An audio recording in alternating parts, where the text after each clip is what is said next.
erkak bilan gaplashish yo'q. Go'yoki u folbinmi bilmayman yoki u qanaqadir ekstrasensmi, tushunishi kerak sizni.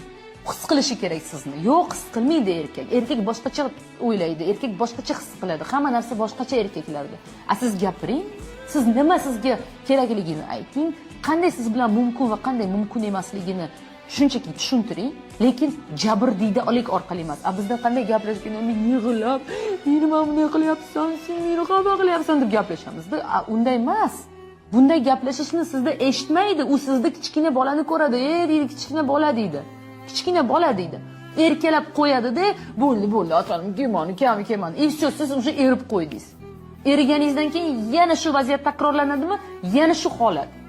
Onglilik bu kechirasan. O'sha hech qanaqa kerak emas bunaqa qilish. Yig'lagingiz kelsa agar alamingizdan, abidadan, ya'ni xafagarchilikdan yig'lab olasiz, lekin gaplashganda aniq ravon nimani xohlayotganingizni, sizga nima kerak, sizga nima kerak emas, sizga qanday siz bilan mumkinligini